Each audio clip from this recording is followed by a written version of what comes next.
Investors को क्या करना चाहिए और दिग्गज ब्रोकरेजेस क्या स्ट्रैटेजी फिलहाल बना रहे हैं, इस पर पूरी रिसर्च और डिटेल्स लेकर हुरमास फताकिया हमारे साथ मौजूद हैं। तो हुरमास बताइए, बहुत ही इंपॉर्टेंट है इनफैक्ट ये सवाल, और ये आपकी रिसर्च के इस समय कर क्या रहे हैं ब्रोकरेज हाउसेस और क्या आउटलुक है उनका? जेफरीज ने अपनी नोट में ये कहा है जो हर कोई बाजार में तेज़ी की उम्मीद रखने वाला सुनना चाहेगा, और वो उन्होंने ये कहा है कि शॉर्ट टर्म में बाजार में तेज़ी लौटने के अनुमान है।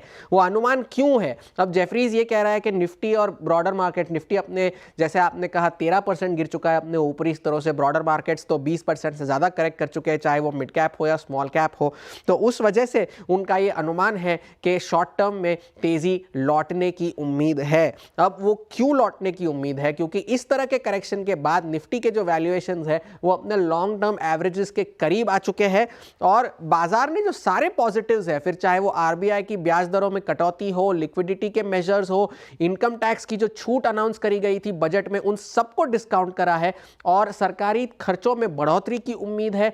इन सभी कारणों से और वैल्यूएशंस जो सस्ते हुए हैं, इन कारणों से तेजी लौटने की उम्मीद है। जेफरीज ने एक स्क्रीनिंग की थी अपने स्टॉक्स जो उनके कवरेज में है, उन स्क्रीन्स को एक क्राइटेरिया के जरिए एनालाइज करा गया, और उसके बाद उन्होंने ये पिक्स हाईलाइट करी है, चाहे उसमें वोल्टास हो, Adani Ports, Home First Finance, Crompton, Apollo Hospitals, HDFC, AMC, Shriram Finance, Syrma, SGS और एप्टस। ये जेफरीज का कहना है क्राइटेरिया को मीट करता है ये जेफरीज के। सीएलएसए ने अपनी नोट में ये कहा है कि अर्निंग्स जो तीसरी तिमाही थी वो अनुमान से बेहतर थी, मगर ईपीएस में जो कटौती जारी है वो उनके लिए एक चिंता का विषय है, क्योंकि उनके कवरेज के अंदर जो स्टॉक्स है उसमें से 63% कंपनियां ऐसी हैं जिनके अर्निंग्स को डाउनग्रेड करा गया था, और केवल 18% ऐसी कंपनियां हैं जिनकी अर्निंग्स को अपग्रेड करा गया था। और उसके बाद ऐसे कुछ स्टॉक्स हैं जिनकी रेटिंग को अंडर परफॉर्म से बढ़ाकर होल्ड करा गया है, जिसमें Voltas, Tata steel, Indian oil, BPCL और ऑयल इंडिया है।